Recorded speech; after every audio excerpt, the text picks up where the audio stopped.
마음을 정돈하시고 묵상하심으로 주일 예배를 시작하도록 하겠습니다.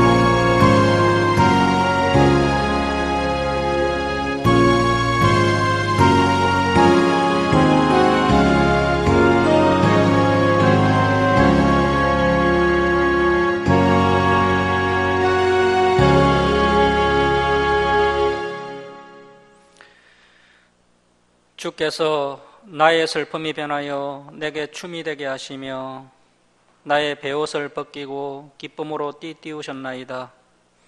이는 잠잠하지 아니하고 내 영광으로 주를 찬송하게 하심이니 여호와 나의 하나님이여 내가 주께 영원히 감사하리이다.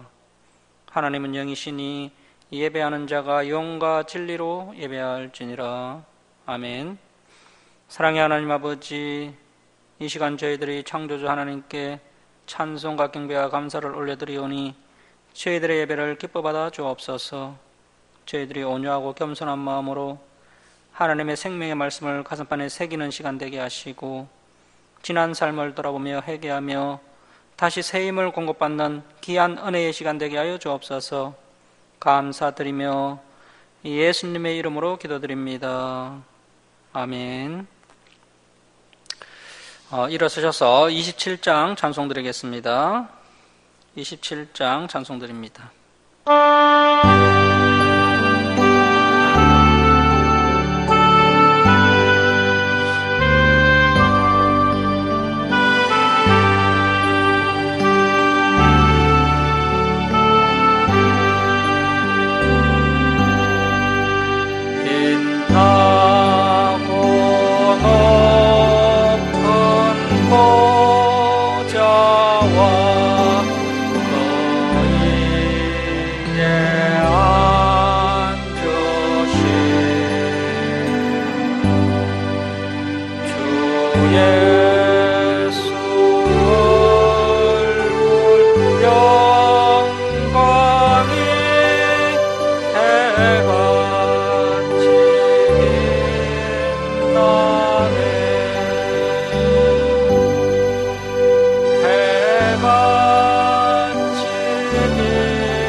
성시교독 29번 시편 65편입니다. 성시교독 29번 시편 65편입니다.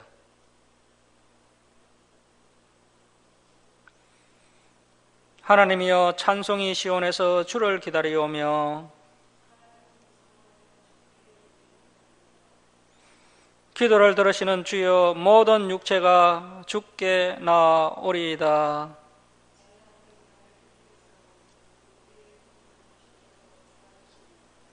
주께서 택하시고 가까이 오게 하사 우리가 주의 집 곧 주의 성전의 아름다움으로 만족하리이다. 하나님의 강에 물이 가득하게 하시고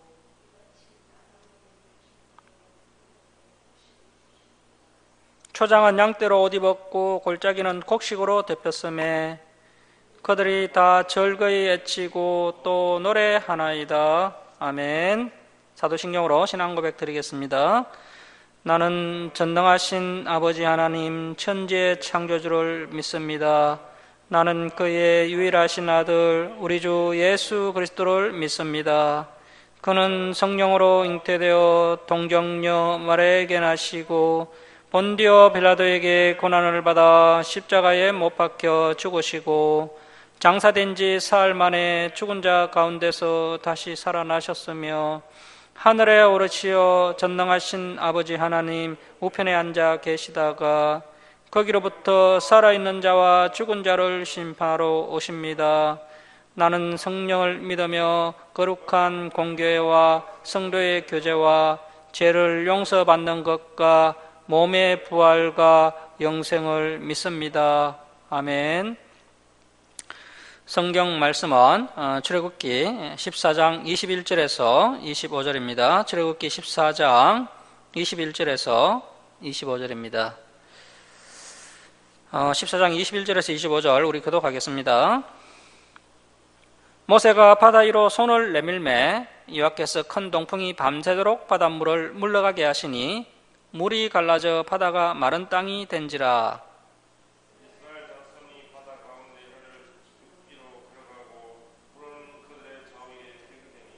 애굽 사람들과 바로의 말들 병거들과 그 마병들이 다 그들의 뒤를 추격하여 바다 가운데로 들어오는지라. 새벽에 여호와께서 불과 구름 기둥 가운데서 애굽 군대를 보시고 애굽 군대를 일으키게 하시며 함께 읽겠습니다. 그들의 병거 바퀴를 벗겨서 달리기가 어렵게 하시니 애굽 사람들이 이르되 이스라엘 앞에서 우리가 도망하자. 여호와가 그들을 위하여 싸워 애굽 사람들을 치는도다. 아멘. 자리에 앉아주시기 바랍니다. 문길동 지사님 기도해 주시겠습니다.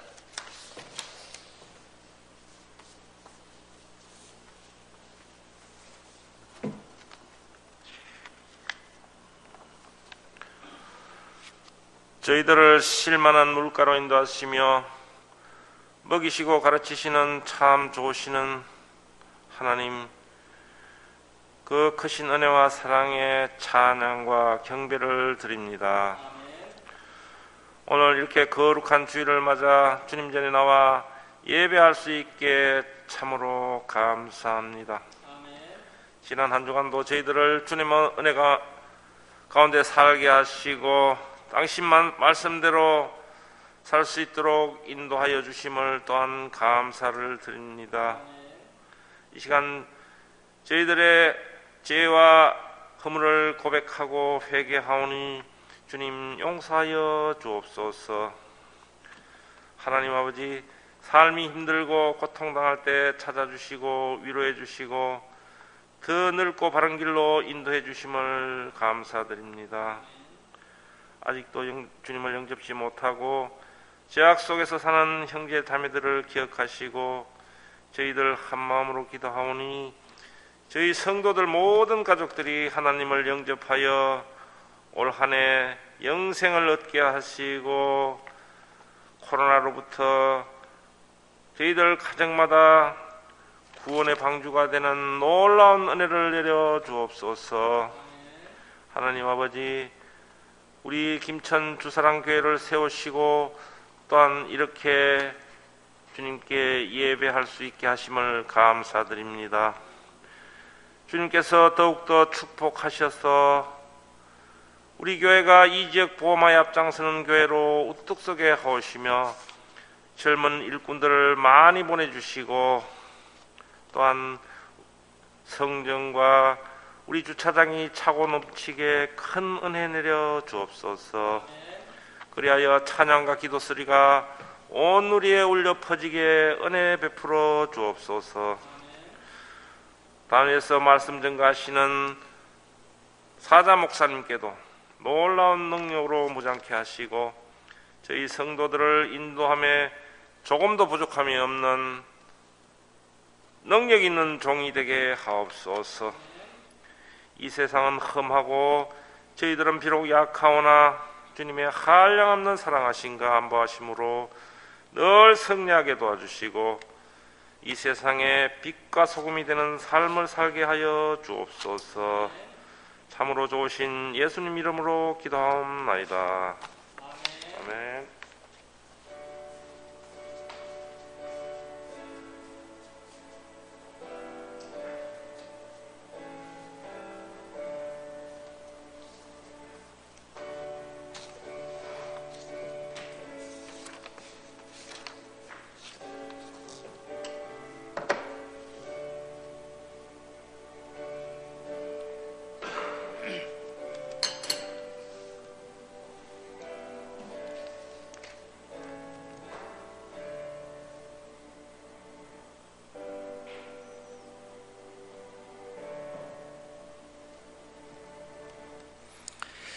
(390장) 찬송 드립니다. 390장 찬송 드립니다.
할렐루야, 반갑습니다. 홍해를 건너다라는 제목으로 하나님 말씀 함께 나누도록 하겠습니다. 오늘은 출애굽기 14장과 15장 말씀을 살펴보겠는데요. 14장을 보기 전에 먼저 지난 시간에 살펴본 말씀을 간략하게 요약을 해서 말씀을 드리겠습니다. 지난 시간에 그 11장에서 모세가 이제 애굽 왕 바로에게 애굽의 장자들이 죽게 된다라는 10번째 재앙을 경고하는 장면을 살펴봤습니다.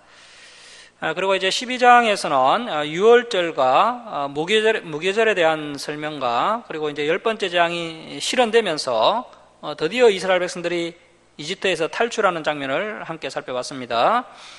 그리고 이제 13장에서는 태에서 처음 난 것은 하나님의 것이다라는 말씀과 함께 하나님께서 구름 기둥과 불 기둥으로 이스라엘 백성들을 인도하시는 놀라운 장면을 살펴봤습니다.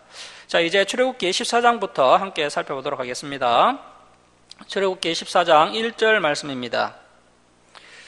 여호와께서 모세에게 말씀하여 이르시되 이스라엘 자손에게 명령하여 돌이켜 바다와 믹돌 사이에 비아히롯 앞 곧 바알스본 맞은편 바닷가에 장막을 치게 하라. 모세 때는 이 비아히롯 앞 바알스본 맞은편이라는 곳이 상당히 유명한 지역이었던 것 같습니다. 하지만 지금은 이곳이 어딘지를 알 수가 없습니다. 이스라엘 백성들이 출애굽한 연도가 BC 1446년경이었고 지금은 2021년도니까 그러면 출애굽한 지 3467년이 지났습니다. 너무 많은 시간이 흘렀기 때문에 이 비아히롯이 어딘지 또 바알스본이 어딘지 알 수가 없습니다. 자, 여기 출애굽기 예정 지도를 한번 보십시오. 여기 지도를 보시면 이제 10번째 재앙이 일어난 유월절 밤에 이스라엘 백성들이 이집트를 탈출했습니다. 람셋에서 출발해서 이제 숫곳으로 그리고 이제 에담을 거쳐서 비아히롯 앞에 이제 도착을 해서 장막을 치게 됩니다. 이스라엘 백성들이 분명히 홍해를 건너기는 했는데 어느 쪽으로 건넌지는 명확히 알 수가 없습니다. 비아히롯이 어딘지 알 수만 있다면 이스라엘 백성들이 어디에서 홍해를 건넜는지 알 수가 있지만 아쉽게도 이제 지금은 알 수가 없고 이 지도는 이제 성경학자들의 의견을 종합해서 추정하여 그린 지도입니다. 성경학자들의 의견이 다 분분하기 때문에 이제 하나로 이제 통합할 수는 없겠지만 이스라엘 백성들이 하루 만에 홍해를 건넜기 때문에 그래도 이제 가장 가능성이 있는 경로가 지금 이 경로가 아닌가 생각이 됩니다. 이스라엘 백성들이 홍해를 건넌 부분이 그 유명한 수에즈만입니다. 수에즈만. 이스라엘 백성들이 홍해를 건넌 위치는 정확히 알 수가 없지만 분명히 이스라엘 백성들이 홍해를 건넜고 그리고 또 이스라엘 백성들의 다음 경로를 봤을 때 저 수에즈만 이쪽에서 홍해를 건넌 것으로 추정할 수가 있습니다. 우리가 이러한 지정학적 이치를 파악해 보는 것도 의미가 있지만 그것보다 더 중요한 것은 왜 하나님께서 이스라엘 백성들에게 이 홍해를 건너셨는가 하는 것입니다. 이 의미를 깨닫는 것이 더 중요합니다. 아마도 모세는 이 아라비아 반도 그리고 이 홍해 근방의 지리를 어느 정도 알고 있었던 것 같습니다. 모세는 40년 전에 미디안 강야까지 도망쳐 온 적도 있었고 또 양을 치기 위해서 저 시내산까지 갔다가 또 하나님의 소명을 받은 적도 있습니다. 또 모세는 시내산에서 아론을 만나서 아론과 함께 람셋으로 돌아온 경험이 있기 때문에 이 모세는 이 홍해와 또 아라비아 반도의 지리를 어느 정도는 파악하고 있었던 것으로 보입니다. 하지만 이스라엘 백성들은 430년 동안 애굽에서 종살이를 했기 때문에 이 홍해 근방이 어떻게 이루어져 있는지 전혀 알지 못했습니다. 그래서 이스라엘 백성들은 그저 모세가 인도하는 대로 또 저 구름 기둥과 불 기둥이 인도하는 대로 따라가고 있는 중입니다. 만약에 이스라엘 백성들이 이 홍해 근방의 지리를 알았더라면 이 홍해를 건넜다 하더라도 얼마든지 육로를 통해서 애굽으로 돌아갈 수 있는 길이 있다는 것을 알았을 것입니다. 하지만 전혀 지리를 알지 못했던 이스라엘 백성들에게 하나님께서 홍해를 건너게 하신 것은 이스라엘 백성들이 이제 다시는 애굽으로 돌아갈 수 없다는 생각을 확실하게 심어주기 위해서였습니다. 하나님께서 이스라엘 백성들의 연약함을 아셨던 것이죠. 조금만 어려움이 생기면 다시 애굽으로 돌아갈 것을 하나님께서 아셨기 때문에 아예 그것을 온천 봉쇄하기 위해서 이렇게 홍해를 건너게 하신 것으로 보입니다.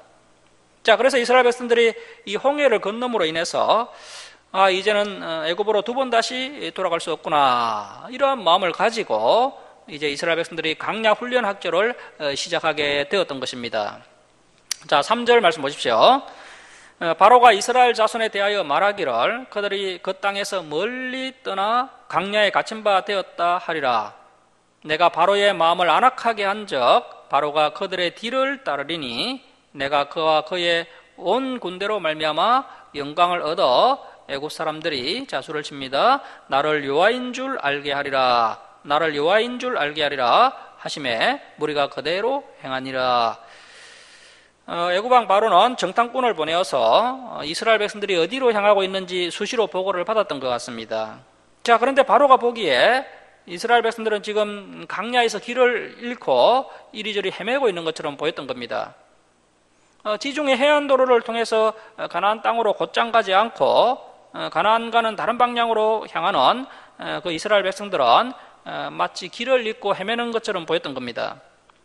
자, 그런데 이것은 사실 하나님께서 계획하신 것입니다. 이스라엘 백성들을 추격하는 바로의 군대를 홍해에서 치심으로 이스라엘 백성들과 세상 사람들에게 하나님이 어떠한 분이신지를 확실하게 알도록 하기 위해서 이렇게 하신 것입니다. 자, 5절 말씀 보십시오. 그 백성이 도망한 사실이 애굽 왕에게 알려짐에 바로와 그의 신하들이 그 백성에 대하여 마음이 변하여 이르되 우리가 어찌 같이하여 이스라엘을 우리를 섬김에서 놓아 보내었는가 하고. 애굽 왕 바로는 그동안 이스라엘 백성들의 노동력을 착취해서 많은 이득을 보았는데 하루아침에 그것을 다 잃어버리니까 너무 아깝게 여겨졌던 겁니다. 이 바로가 장자가 죽는 재앙을 금세 잊어버리고 다시 마음이 안악해져서 병과 군대를 동원해서 이스라엘 백성들을 추격합니다. 자, 6절 말씀 보십시오. 바로가 곧 그의 병거를 갖추고 그의 백성을 데리고 갈새 선발된 병거 600대와 애굽의 모든 병거를 동원하니 지휘관들이 다 끊어렸더라. 이 병거는 오늘날 그 전차와 같은 무기라고 할 수가 있는데요. 당시에 이 철병거는 가장 강력한 무기였습니다. 자, 그런데 일반 병거가 아니라 또 선발된 병거니까 오늘날로 말하면 특수부대입니다. 특수부대. 선발된 병거 600대와 또 모든 병거를 동원했으니까 이스라엘 백성들을 추격하는 병거가 600대가 훨씬 넘었던 것입니다. 이집트를 탈출한 연도가 BC 1446년경이라고 말씀을 드렸는데요. BC 1446년경에 이미 이런 엄청난 철무기들이 개발되어 있었다는 겁니다. 보통 세계 문화사에서는 BC 1000년경에 철기 문화가 시작되었다라고 이야기합니다. 하지만 성경에서는 그보다 훨씬 더 빨리 BC 1446년경에 이미 철병거를 600대 이상이나 만들 정도로 철기 문화가 발달되어 있었음을 보여주고 있는 것입니다. 그리고 창세기 3장 23절을 보시면 성경에서는 인류의 역사가 시작되자마자 곧바로 농경 문화가 시작되고 있는 것을 볼 수 있습니다. 그런데 또 세상 문화에서는 그렇게 말하지 않죠. 성경에는 아담과 하가 창조되고 얼마 지나지 않아서 농경 문화가 시작이 됩니다. 그리고 이 농경 문화와 철기 문화 사이에 또 공백이 거의 없습니다. 그 창세기 4장 22절을 보시면 BC 3000년경에 투발 가인이 구리와 새로 여러 가지 기구를 만들었다는 것을 우리가 성경을 통해서 발견할 수 있습니다. 철기 문화가 BC 3000년경에 이미 시작이 되었다는 것입니다. 자, 그래서 당시 이집트에서는 철을 만드는 기술이 상당히 발달되어 있었고 철병과 같은 엄청난 무기를 동원해서 막다른 곳에 몰려있는 이스라엘 백성들을 향하여 애국 군대가 이렇게 진격하고 있으니까 이 이스라엘 백성들이 얼마나 두려웠겠습니까? 자, 8절 말씀 보십시오. 여호와께서 애국 왕 바로의 마음을 안악하게 하셨으므로 그가 이스라엘 자손의 뒤를 따르니 이스라엘 자손이 담대히 나갔음이라. 애국 사람들과 바로의 말들 병거들과 그 마병과 그 군대가 그들의 뒤를 따라 바알서본 맞은편 비하이롯 곁 해변 그들의 장막 침대에 미치니라. 자, 우리가 방금 살펴봤던 그 비하이롯 그 장막 쳤던 곳까지 애굽의 병거와 군대가 추격을 해왔던 것입니다. 자, 10절입니다. 바로가 가까이 올 때 이스라엘 자손이 눈을 들어 본적 애국 사람들이 자기들 뒤에 이른지라. 이스라엘 자손이 심히 두려워하여 여호와께 부르짖고 그들이 또 모세에게 이르되 애굽에 매장지가 없어서 당신이 우리를 이끌어내어 이 강야에서 죽게 하느냐?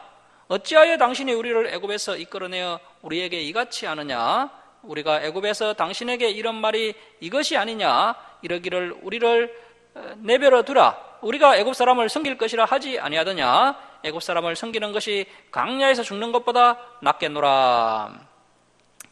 자, 여기 12절 끝에다가 언망1이라고 적어 놓으십시오. 언망1. 이스라엘 백성들이 언망 불평하는 장면을 우리가 이제 계속해서 살펴보게 될 텐데요. 이러한 모습을 보고 저와 여러분의 교훈으로 삼아야 한다는 것입니다. 저와 여러분이 진리의 길로 나아갈 때 이렇게 언망 불평할 만한 일들이 일어날 수가 있습니다. 하지만 그때 무슨 일이 있더라도 언망 불평하지 않는 성도가 되어야 한다는 것입니다. 하지만 인간은 예나 지금이나 행동이 똑같죠. 하나님의 은혜와 사랑과 기적을 경험하였지만 힘들고 어려운 일이 닥치면 금세 잊어버리고 지도자를 탓하고 또 원망하고 불평한다는 것입니다. 이스라엘 백성들이 전능하신 하나님을 바라보고 하나님만을 의지해야 하는데 그 하나님을 바라보지 않고 자꾸 누구를 바라보고 있습니까?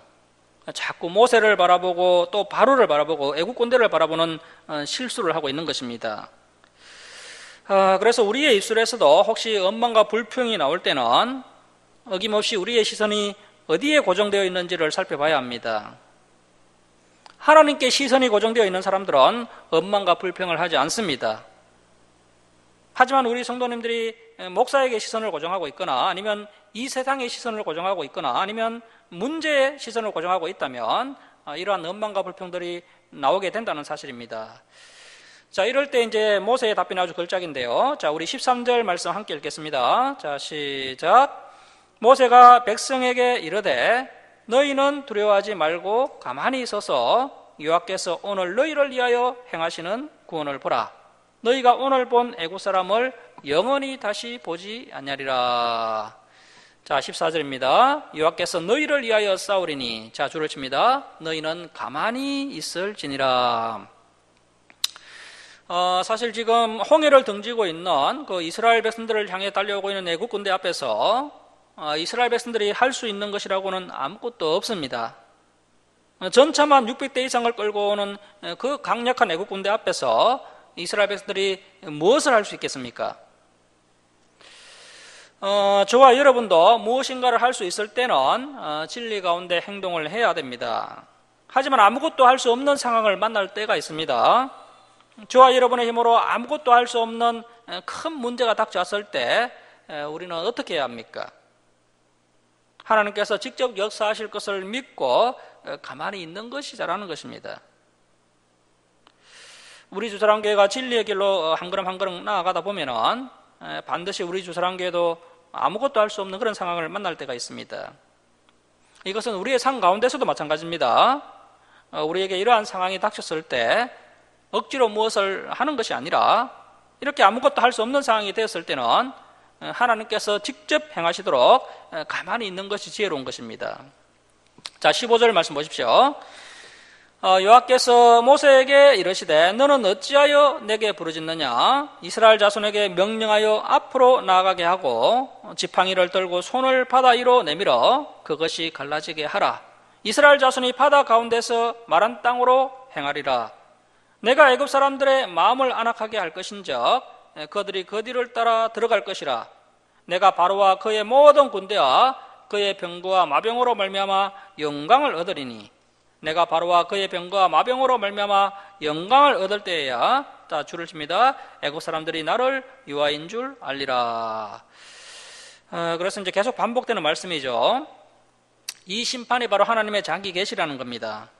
자, 그래서 끝까지 믿지 않는 사람들, 이 바로와 그의 백성들처럼 교만하고 안악한 사람들에게 결국 무시한 심판을 통해서 하나님께서 자기 자신을 분명히 보여주시는 겁니다.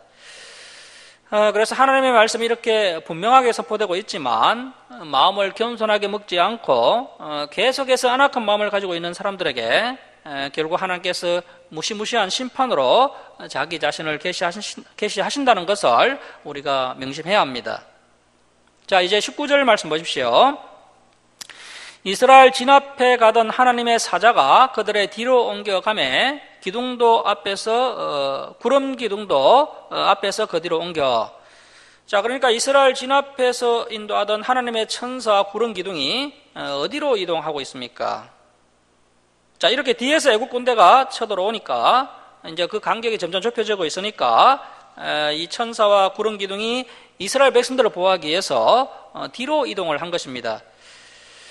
그러니까 이 구름 기둥과 불 기둥을 천사가 운행하고 있는 것이죠. 그래서 이제 이스라엘 진압해서 인도하던 그 하나님의 천사와 구름 기둥이 뒤로 이동을 하더니 애국 군대가 이스라엘 백성들을 치지 못하도록 보호하고 있는 것입니다. 자, 20절 말씀 보십시오. 애국진과 이스라엘 진 사이에 이르러서니 저 애국 쪽에는 구름과 흑암이 있고 이 이스라엘 쪽에는 밤이 밝음으로 밤새도록 저쪽이 이쪽에 가까이 못하였더라. 참 놀라운 장면이죠. 애국 군대가 거의 다 추격해 와서 뻔히 이스라엘 백성들을 바라보고 있지만 이렇게 하나님께서 보호하시니까 접근을 못하는 겁니다. 이러한 복이 우리 하나님의 백성들에게 있는 것이죠. 사탄이 뻔히 우리를 보지만 우리를 건드리지 못합니다. 자, 21절 말씀 보십시오. 모세가 바다 위로 손을 내밀매 여호와께서 큰 동풍, 이 큰 동풍은 아라비아 반도에서 불어오는 바람입니다. 그러니까 아라비아 사막에서 불어오는 더운 바람입니다. 자, 큰 동풍이 밤새도록 바닷물을 물러가게 하시니 물이 갈라져 바다가 마른 땅이 된지라. 아라비아 사막에서 불어오는 더운 바람이다 보니까 상당히 건조하죠. 그래서 이제 물기가 마를 수밖에 없습니다. 마치 드라이기로 축축한 머리를 말리는 것과 같습니다. 그래서 삽시간에 그 축축한 땅이 마른 땅이 됩니다.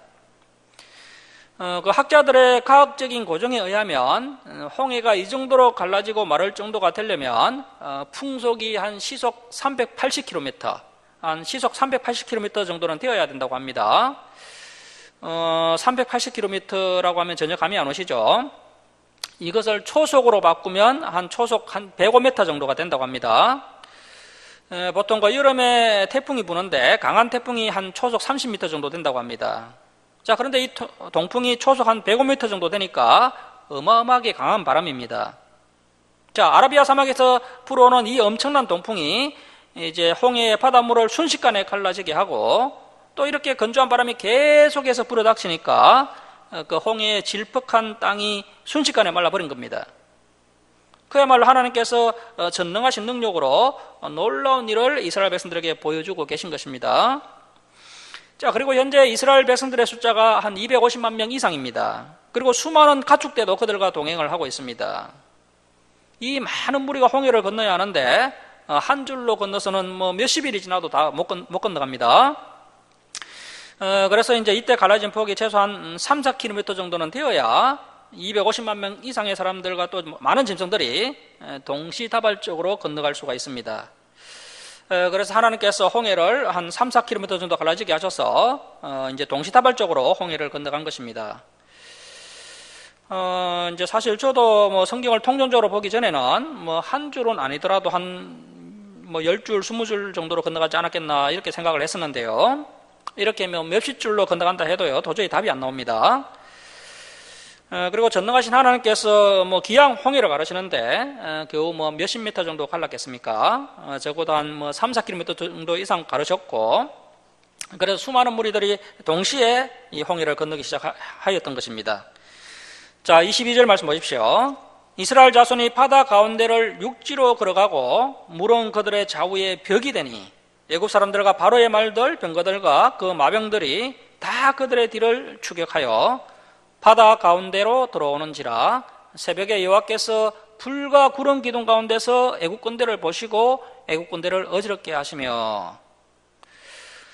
이 홍해의 수심이 어떤 곳은 뭐 수십 미터, 또 어떤 곳은 수백 미터가 되는 곳이 있는데, 이스라엘 백성들이 건널 것으로 유력하게 추정되는 지역이 그 지도에서 보았던 바로 저곳인데, 저곳의 수심이 한 평균 100m 정도 된다고 합니다.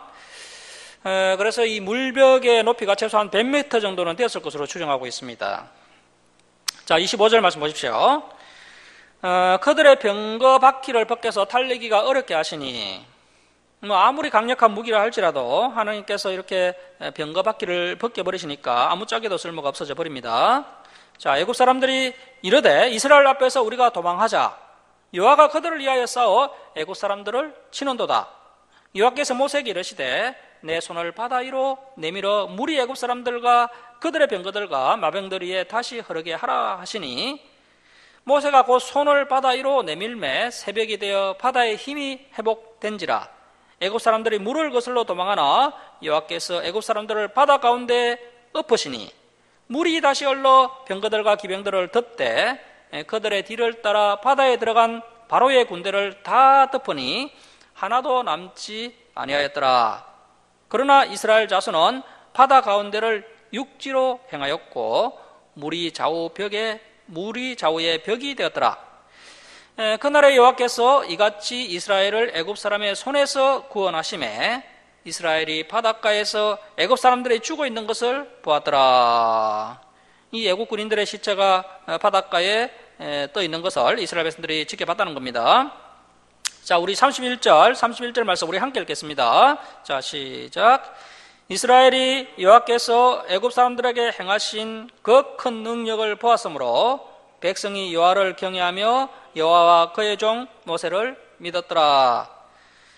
자, 저와 여러분이 정말 하나님을 경외해야 합니다. 이러한 말씀을 공부하면서 우리가 섬기는 이 전능하신 하나님께서 어떠한 분이시며 그 하나님 앞에 우리가 어떠한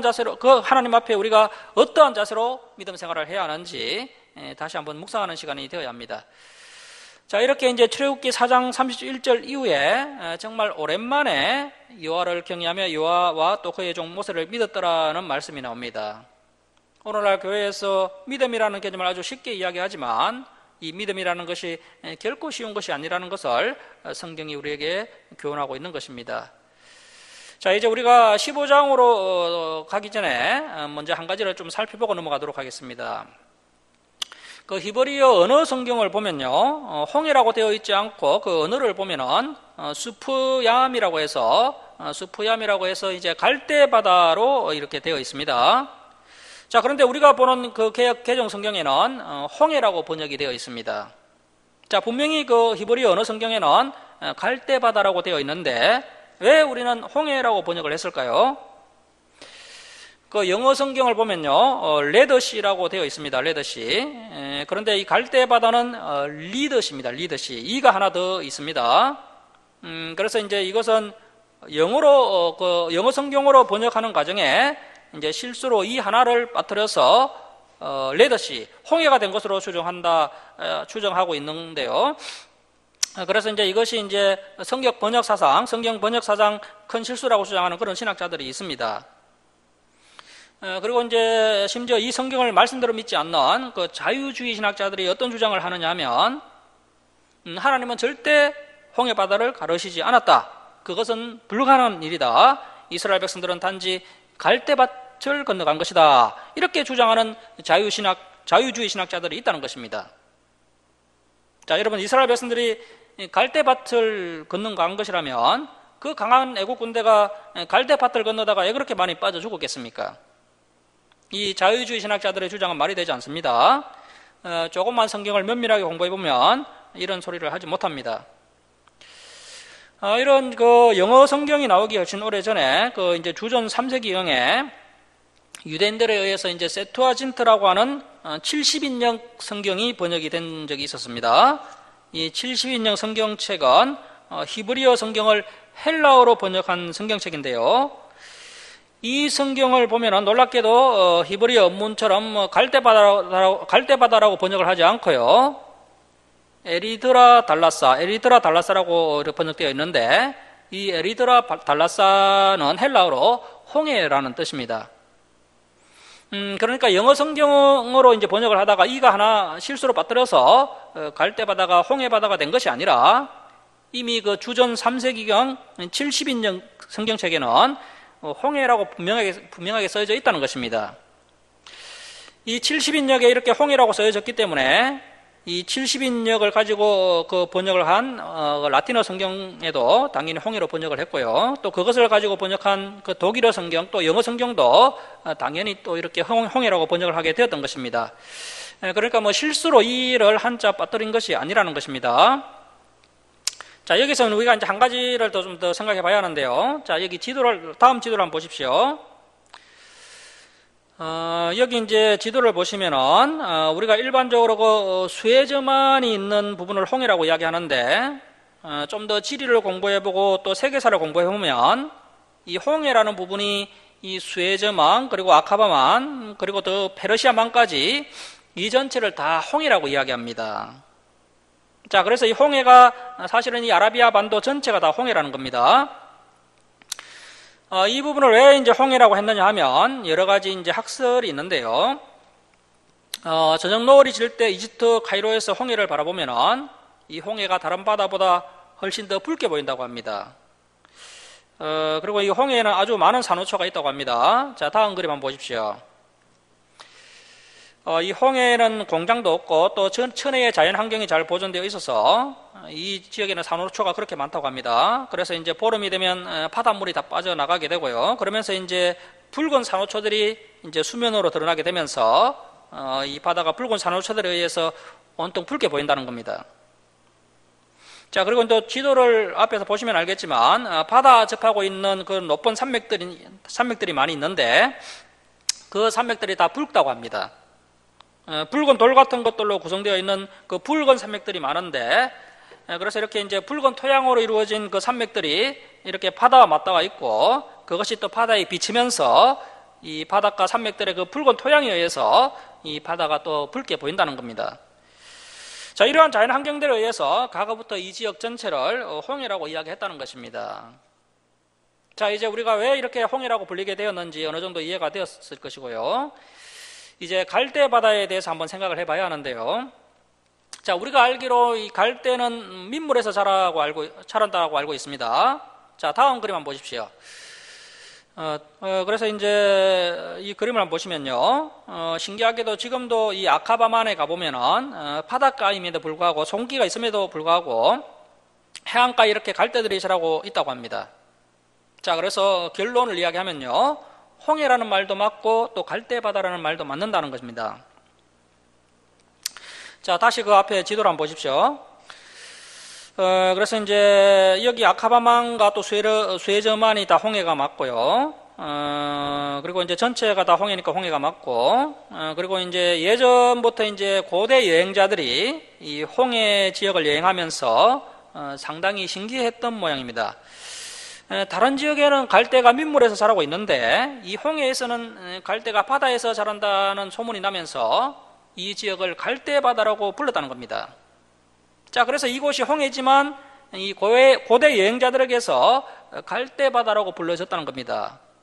그래서 홍해라는 말도 맞고 갈대바다라는 말도 맞는 것입니다. 그런데 홍해라는 말이 좀 더 넓은 개념이겠죠. 그리고 갈대바다는 좀 좁은 개념이라고 할 수가 있습니다. 다 같은 홍해바다를 말하는 것입니다. 자, 그래서 이스라엘 백성들이 당시에 갈대들이 자라고 있었던 어떤 해안가에서 이 홍해바다를 건넌 것입니다. 우리가 왜 이러한 부분을 이렇게 상세하게 살펴봐야 하느냐 하면은 이런 부분을 미리 알고 있지 않으면은요 우리의 신앙이 흔들릴 수 있기 때문입니다. 이 세상에는 우리 기독교와 이 성경을 공격하는 수많은 무리들이 있습니다. 특히 이 홍해바다를 건넌 부분에 있어서 그냥 갈대밭을 건넜다라고 주장하는 그런 악한 사람들이 상당히 많기 때문입니다.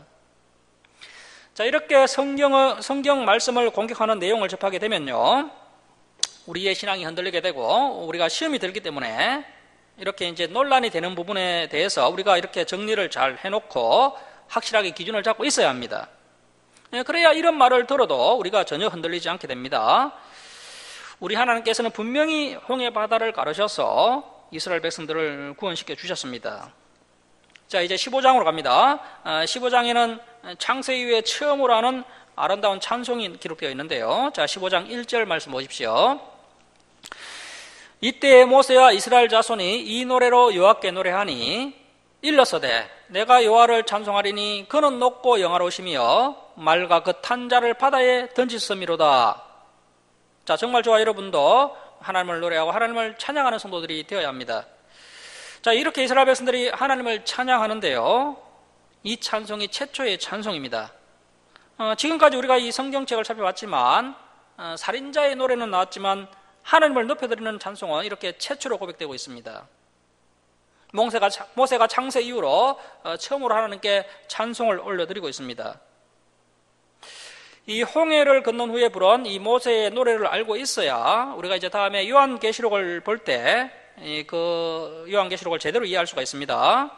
그 요한계시록을 보면 불이 섞인 유리바다라는 진짜 홍해바다가 나옵니다. 마지막 때 이제 예수님께서 재림하실 것이고 그때 성도들은 공중에서 예수님을 영접한 후에 이 불이 섞인 유리바다 건너편으로 안전하게 옮겨지게 됩니다. 자, 그리고 이 땅에는 이제 분노의 7 대절장이 쏟아지게 됩니다. 저와 여러분은 그때 이 불이 섞인 유리바다 건너편으로 건너가서 이제 함께 만나야 되는 것이죠. 불이 섞인 유리바다를 건너서 하나님을 찬양하는 성도들이 되어야 한다는 것입니다. 자, 2절 말씀 보십시오. 여호와는 나의 힘이요 노래시며 나의 구원이시로다. 그는 나의 하나님이시니 내가 그를 찬송할 것이요 내 아버지의 하나님이시니 내가 그를 높이리로다. 여호와는 용사시니 여호와는 그의 이름이시로다. 여호와는 영원전부터 자존하신 분이시며 여호와 하나님과 기루 이길 만한 자들은 아무도 없는 절대 지존자십니다. 이 말씀은 애굽왕 바로가 출애굽기 5장 2절에서 여호와가 누구이게? 라고 비아냥거린 것에 대한 명쾌한 답이 됩니다. 실로 여호와 하나님은 하나님의 백성들을 하나님의 능력으로 보호하시고 구원하시는 동시에 이 대적들을 괴멸시키시는 거룩하시고 전능하신 하나님이십니다. 자, 4절 말씀 보십시오. 그가 바로의 병거와 그의 군대를 바다에 던지시니 최고의 지휘관들이 홍해에 잠겼고 깊은 물이 그들을 덮으니 그들이 돌처럼 깊음 속에 가라앉았도다. 여호와여 주의 오른손이 권능으로 영광을 나타내시니이다. 여호와여 주의 오른손이 은수를 부수시니이다. 성경에서는 오른손은 아무도 당할 수 없는 강한 힘을 상징합니다. 하나님의 오른손은 세계 최강 최정예 부대인 애굽의 병거 부대를 바다에 집어 던지셔서 한 명도 남김없이 안전히 섬멸하셨습니다. 자, 7절 말씀 보십시오. 주께서 주의 큰 위엄으로 주를 거스르는 자를 엎으시니이다. 주께서 진노를 바라시니 그 진노가 그들을 지푸라기같이 사르니이다. 애굽은 10가지 재앙을 당하고도 계속해서 하나님의 백성 이스라엘 백성들을 이제 대적하였는데요. 이처럼 하나님의 백성들에게 대항했던 교만한 애굽 사람들을 하나님께서 큰 나무가 엎어지듯이 쓰러뜨리셨습니다. 자, 여기서 이 진노에 해당하는 그 히브리어 하루는 불태우다라는 뜻인데요. 불처럼 내뿜는 하나님의 뜨거운 그 심판의 숨결에 애굽 사람들이 마치 지푸라기처럼 불타서 사라져 버렸다는 겁니다. 자, 8절 말씀입니다. 주의 콧김에 물이 쌓이되 파도가 언덕같이 일어서고 큰 물이 바다 가운데 엉기니이다. 자, 여기서 이 주의 콧김은 분노에 찬 주님의 바람인데요. 이는 하나님의 능력에 의해 불어온 그 동풍을 이렇게 시적으로 묘사한 표현입니다. 홍해를 가른 그 무시무시한 동풍도 기껏 하나님의 콧바람에 불과하다는 것입니다. 자, 그리고 이제 파도가 언덕같이 일어서고 큰 물이 바다 가운데 엉기니다. 이 말씀은 바닷물이 본래 그 유동성을 상실하고 이 하나님의 능력에 붙잡혀서 마치 단단한 덩어리처럼 굳어서 마치 커다란 벽으로 쌓여있게 된 것을 이렇게 시적으로 표현한 것입니다. 자, 9절 말씀 보십시오. 언수가 말하기를 내가 뒤쫓아 따라잡아 탈취물을 나누리라. 내가 그들로 말미암아 내 욕망을 채우리라. 내가 내 칼을 빼리니 내 손이 그들을 멸하리라 하였으나. 자, 이렇게 애국 군대가 이스라엘 백성들을 약탈하고 죽이겠다고 호언장담을 하였습니다. 하지만 그들이 결국 어떻게 됩니까? 자, 10절 보십시오. 주께서 바람을 일으키심에 바다가 그들을 덮으니 그들이 거센 물에 납같이 잠겼나이다. 호언장담하던 애국인들을 홍해에 몰살시킨 강력한 바람과 파도의 힘은 하나님에 의해서 만들어진 것입니다. 자, 그래서 그들이 납같이 잠겼나이다는 하나님의 바람과 파도로 인해 홍해의 깊은 바다 속에 가라앉은 그 원수들의 비참한 모습을 이렇게 시적으로 묘사한 겁니다. 실제로 애국 병사들은 철제로 만든 갑옷을 입었기 때문에 물에 빠졌을 때 마치 낙하같이 가라앉았습니다. 이 표현은 이제 5절에 그 돌처럼 기본 속에 가라앉았도다 이것과 같은 의미가 되겠습니다. 자, 11절 보십시오. 여호와여 신중에 주와 같은 자가 누구니까? 주와 같이 거룩함으로 영광스러우며 찬송할 만한 이음이 있으며 귀한 일을 행하는 자가 누구니까? 자, 이 표현은 이제 10가지 재앙을 통해서 철저하게 깨어진 그 우상들의 덧없음과 또 여호와 하나님의 위대하심을 또 더욱 더 드러내고 있는 말씀이라 할 수 있겠습니다. 그리고 이제 찬송할 만한 이음이 있으며 이 의미는 찬송하기에도 두려운이라는 뜻입니다. 전능하신 하나님은 우리 인간이 찬송하기에도 항송한 분이십니다. 다만 우리는 우리의 구원을 위해 놀라운 기적을 베푸신 우리 하나님을 정말 경건하고 진실한 마음으로 찬양할 수밖에 없습니다. 자, 12절 말씀 보십시오. 주께서 오른손을 드신 적 땅이 그들을 삼켰나이다. 주의 인자심으로 주께서 구속하신 백성을 인도하시되 주의 힘으로 그들을 주의 거룩한 처소에 들어가게 하시나이다. 여러 나라가 듣고 떨며 블레셋 주민이 두름에 잡히며 에돔 두령들이 놀라고 모압 영웅이 떨림에 잡히며 가나안 주민이 다 낙담하나이다. 자, 이 블레셋과 에돔과 또 모압과 가나안은 앞으로 이제 가나안 땅에 이스라엘 백성들이 들어가게 되었을 때 만나게 될 족속들인데요. 그들을 만나기도 전에 그들이 이러한 홍해 사건의 소문을 듣고 두려움에 사로잡혀서 떨게 되는 일이 일어나게 될 것이다. 이렇게 이제 모세가 영성이 충만해져서 이러한 예언을 하고 있는 것입니다. 자, 이러한 모세의 예언처럼 나중에 보면 그 여리고 사람들이 이스라엘 백성들을 만나기도 전에 그들의 간담이 녹아버리는 일이 실제로 일어나게 됩니다. 이 간담이라고 하면 강과 쓸개죠. 여리고 사람들이 하나님과 이스라엘 백성들이 너무나도 두려워서 간과 쓸개가 녹아버리는 것 같은 큰 두려움에 빠져들었던 것을 우리가 여호수아 2장을 통해서 확인할 수가 있습니다. 자, 16절 말씀 보십시오. 놀람과 두려움이 그들에게 임하매 주의 팔이 크므로 그들이 돌같이 침묵하였사오니 여호와여 주의 백성이 통과하기까지 곧 주께서 사신 백성이 통과하기까지였나이다. 주께서 백성을 인도하사 그들을 주의 기업의 산에 심으시리이다. 여호와여 이는 주의 처소를 삼으시려고 예비하신 것이라. 주여 이것이 주의 손으로 세우신 성소로소이다. 여호와께서 영원 무궁하도록 다스리시도다 하였더라. 자, 여기까지가 이제 모세의 노래입니다. 이 부분은 모세의 시면서 모세의 노래이기 때문에 우리가 이렇게 느끼면서 읽으면 되는 겁니다. 자, 이제 19절은 모세의 친누나 미리암의 노래가 나오는데요. 자, 19절 보십시오. 바로의 말과 병과 마병이 함께 바다에 들어가매 여호와께서 바닷물을 그들 위에 되돌려 흐르게 하셨으나 이스라엘 자손은 바다 가운데에서 마른 땅으로 지나간지라. 아론의 누이 선지자 미리암, 모세의 누나죠. 이 미리암을 헬라어로 하면 마리아가 됩니다. 미리암을 헬라어로 하면 마리아가 되고요. 영어로 하면 메리. 그래서 이제 미리암, 마리아, 메리 다 같은 이름입니다. 자, 미리암이 손에 소고를 잡음에 모든 여인도 그를 따라 나오고 소고를 잡고 춤추니 미리암이 그들에게 하답하 이르되 너희는 여호와를 찬송하라. 그는 높고 영원하심이여 말과 그 탄 자를 바다에 던지섬이로다 하였더라. 자, 21절까지 이제 미리암의 노래를 이제 마치고 이제 22절부터는 마라의 썸물에 대해서 이야기가 나오고 있습니다. 자, 22절 말씀 보십시오.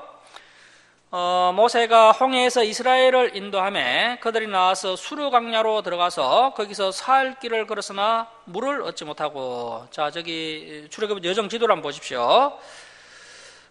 첫 번째 강야가 수르 강야인데요. 이 수르 강야에서 이제 저 밑에 신 강야로 가게 되는데 이제 수르 강야로 들어가서 거기서 이제 사흘 길을 걸었으나 물을 얻지 못하여서 이스라엘 백성들이 한계에 도달하게 된 겁니다. 뭐 물도 없이 강약길을 사흘 길이나 걸었으니까 뭐 이스라엘 백성들이 한계에 도달할 만하죠. 자, 23절 말씀 보십시오. 마라에 이르렀더니 고곧 물이 써서 마시지 못하겠으므로 그 이름을 마라라 하였더라. 이 마라는 히브리어로 쓰다라는 뜻입니다. 그래서 이제 앞으로 이집트의 성지순례를 가면요, 반드시 이제 가는 곳이 마라의 오아시스인데요. 지금도 이제 물이 나오고 있다고 합니다. 자, 24절 말씀 보십시오. 백성이 모세에게 원망하여 이르되 우리가 무엇을 마실까 하매. 자, 옛날이나 지금이나 사람들이 무엇을 마실까, 무엇을 먹을까, 이것이 이제 사람들의 고민인데요. 세상 사람들이 봤을 때, 세상적으로 봤을 때 이것보다 중요한 문제가 없습니다. 자, 이스라엘 백성들이 충분히 원망할 만하죠. 하지만 하나님께서 지금 교훈하시는 것은 먹고 마시는 것은 아무것도 아니라는 것입니다. 우리 하나님께서 우리가 먹고 사는 것을 다 책임져 주신다고 분명히 말씀하셨습니다. 그런데 우리가 믿음이 없는 것입니다. 자, 여기 24절 끝에다가 엉망이라고 적어 놓으십시오. 엉망이. 이제 두 번째 엉망이죠. 자, 그런데 하나님께서 지금 이스라엘 백성들을 책망을 안 하고 계십니다. 엉망 1, 엉망 2, 그리고 앞으로 또 엉망 3, 엉망 4까지 계속 가는데 하나님께서 이스라엘 백성들을 책망을 하지 않습니다. 상당히 기다려주시고 참아주십니다. 자, 25절 말씀 보십시오. 모세가 여호와께 부르짖었더니 여호와께서 그에게 한 나무를 가리키시니 그가 물에 던지니 물이 달게 되었더라. 거기서 여호와께서 그들을 위하여 법도와 율례를 정하시고 그들을 시험할세. 자, 우리 하나님을 보면요, 늘 말씀하시고 법을 이야기하시고 또 율례와 계명과 명령을 정하시는 분이십니다. 하나님께서 이 법도와 율례를 정하셔서 그것으로 이스라엘 백성들을 시험하셨다는 겁니다. 자, 26절 말씀 보십시오. 이러시되 너희가 너희 하나님 나 여호와의 말을 들어 순종하고 내가 보기에 의를 행하며 내 계명에 귀를 기울이며 내 모든 규례를 지키면 내가 애굽 사람에게 내린 모든 질병 중 하나도 너희에게 내리지 아니하리니 나는 너희를 치료하는 여호와임이라. 자, 순종하는 것, 그리고 의를 행하는 것, 그리고 귀를 기울이는 것, 또 모든 규례를 지키는 것, 이것이야말로 하나님의 테스트를 통과하는 방법입니다. 자, 여러분 순종하고 계십니까? 또 의를 행하고 계십니까? 귀를 기울이고 계십니까? 그렇게 할 때 우리가 하나님의 테스트를 통과할 수 있다는 것입니다. 그러니까 25절에서 말씀하시는 그 법도와 율례가요, 그 레위기 11장에 나오는 그 음식에 관한 율례와 법도였다라고 추측할 수가 있습니다. 자, 그래서 이러한 음식법에 관한 그 하나님의 율례와 법도에 귀를 기울이면서 또 지키면은 하나님께서 애굽 사람들에게 내린 그 모든 질병 중 하나도 이스라엘 백성들에게 내리시지 아니하겠다라는 것입니다.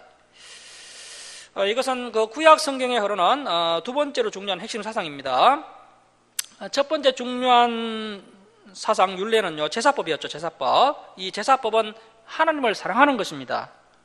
예배하는 것이죠. 하나님을 예배하는 것, 하나님을 사랑하는 것입니다. 그리고 이제 두 번째로 중요한 율례는요, 음식법인데요. 이 음식법은 내 몸을 사랑하는 것입니다. 내 몸을 사랑하는 것.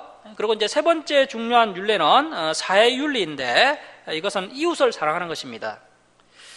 그래서 예수님께서 이것을 가리켜서 이제 우리에게 세 계명을 주셨죠. 우리 예수님께서 세 계명을 내가 너희에게 주노니 하나님을 사랑하고 내 이웃을 내 몸과 같이 사랑하라, 이렇게 정리하신 겁니다. 그래서 구약에서 중요한 율례 세 가지가 하나님 사랑, 또 내 몸 사랑, 그리고 이웃 사랑입니다. 두 번째 율례가 바로 내 몸 사랑인데요, 내 몸이 건강해야 이웃도 사랑할 수가 있는 겁니다.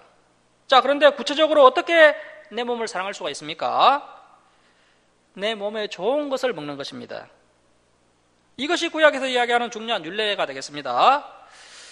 오늘날 교회가 이 두 번째 율례를 행하지 않으면서 나는 믿음 생활을 잘하고 있다라고 한다면 말이 안 되는 겁니다. 이 율법은 신구약을 초월하여서 오늘날까지 그대로 폐하지 않고 유지되고 있습니다. 어떤 율법은 뭐 다른 것으로 대체되기도 했죠.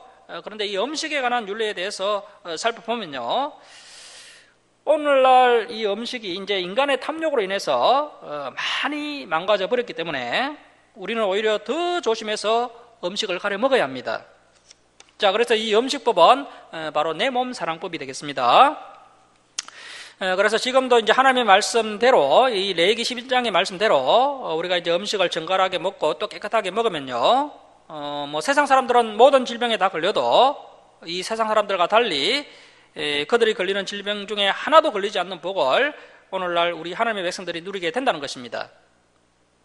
반면에 하나님의 음식법의 말씀을 듣지 않고 제멋대로 음식을 먹으면요, 이러한 복이 결코 주어지지 않습니다. 왜 그렇습니까? 조건적인 언약이기 때문에 그런 겁니다. 그래서 몸에 안 좋은 거 계속해서 드시다가 이제 병이 걸린 후에 그때 하나님 저를 치료해 주십시오라고 기도하면요, 하나님도 참 난감하실 것입니다. 그리고 또 이 음식에 관한 율법은요, 사실 우리의 구원하고는 아무런 관계가 없습니다. 우리가 성경에 있는 음식에 관한 율례를 안 지킨다고 해서요, 내가 구원을 못 받고 그런 것 전혀 아닙니다. 하지만 내가 음식을 가려 먹으면요, 이 땅에서 건강하게 사는 복을 누리면서 살게 된다는 것입니다. 그동안 우리는 치료하시는 하나님에 대해서 많은 오해를 하고 있었는데요, 진짜 치료는 병에 걸렸던 것을 낫게 해주는 것이 아니라 이 은지법을 통하여서 세상 사람들이 걸리는 병에 걸리지 않게 예방하는 것이 진짜 치료가 되겠습니다. 우리 하나님은 레기 11장과 같은 그 음식에 관한 규례를 주셔서 하나님의 백성들이 병에 걸리지 않도록 미리 예방을 해 주셨습니다. 그런데 이 예방하는 것이 이제 우리가 하나님의 말씀을 잘 듣고 잘 지킬 때에 육신의 건강한 복이 우리에게 주어지는 것입니다. 이 음식에 관한 율례는 우리가 이제 다음에 레위기 11장을 볼 때 그때 이제 자세히 설명드리도록 하겠습니다. 자, 27절 말씀 보십시오. 우리 27절 말씀 함께 읽겠습니다. 자, 시작. 그들이 엘림에 이르니 거기에 물샘 12과 종려나무 70그루가 있는지라 거기서 그들이 그 물 곁에 장막을 치니라. 자, 이스라엘 백성들이 물 때문에 상당히 고생을 했는데 드디어 이제 엘림이라는 진짜 오아시스를 만나게 된 겁니다. 이스라엘 백성들이 가축도 많이 끌고 왔기 때문에 고기도 충분하고, 그리고 또 아직 출애굽한 지 얼마 되지 않았기 때문에 가지고 온 곡물도 상당히 많이 남아 있었을 것입니다. 하지만 3, 4일 정도 지나면서 가장 먼저 물이 떨어졌는데, 그래서 이제 물 때문에 가장 먼저 불평을 하게 되었던 것이죠.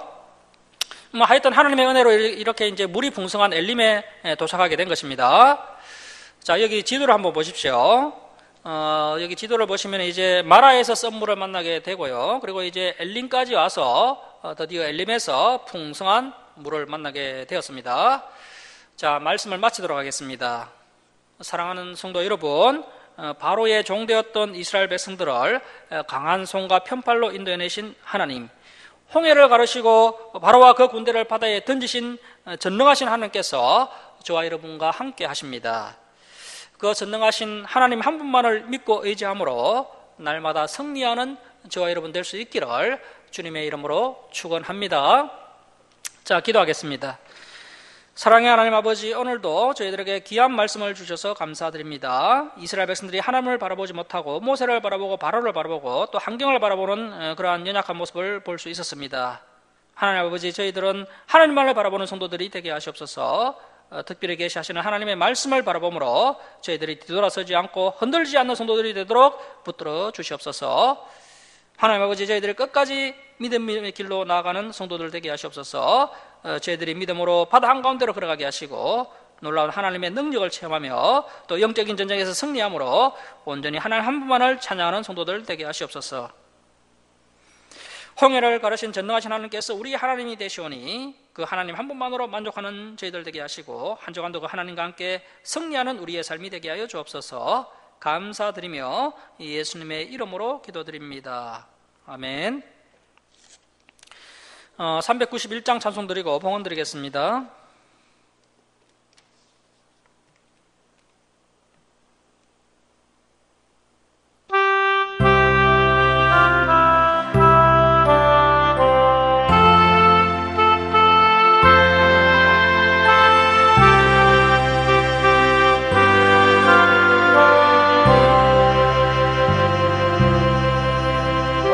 놀라운 곳에 주의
그럴 때면 간파에 섬기시고 주 손을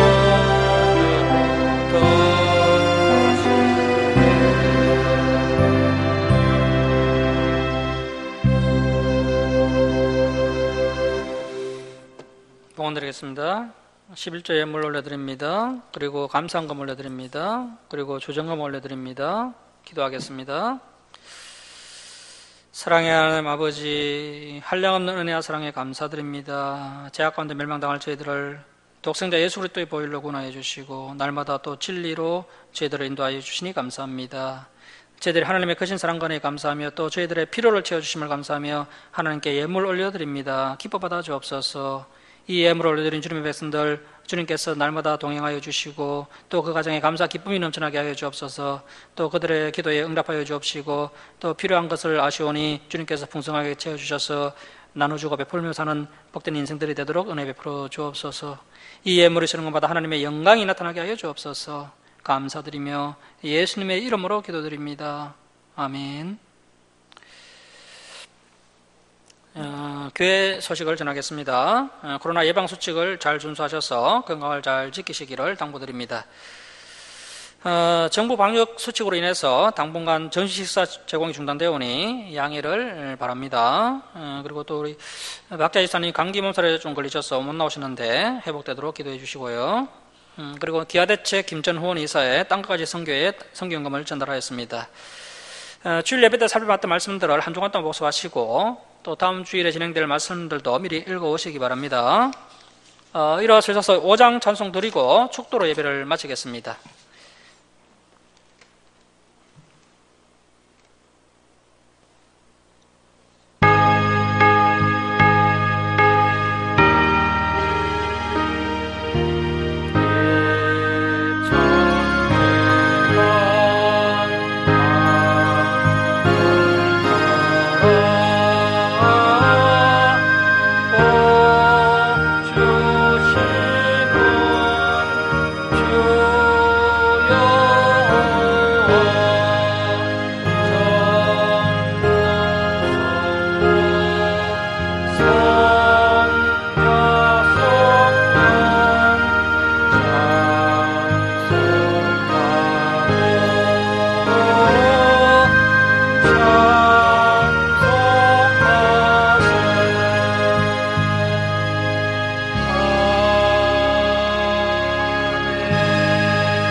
이제는 우리 주 예수 그리스도의 은혜와 하나님 아버지의 극진하신 사랑하심과 성령님의 감화감동하심과 교통하심이 홍해를 가르신 전능하신 하나님께서 우리 하나님이심을 굳게 믿고 하나님 한 분만을 바라보며 담대하게 진리의 길로 나아가는 사랑하는 김천 주사랑교회 성도들 머리에와 이 땅의 모든 교회에 이제로부터 영원토록 함께 있을지어다. 아멘.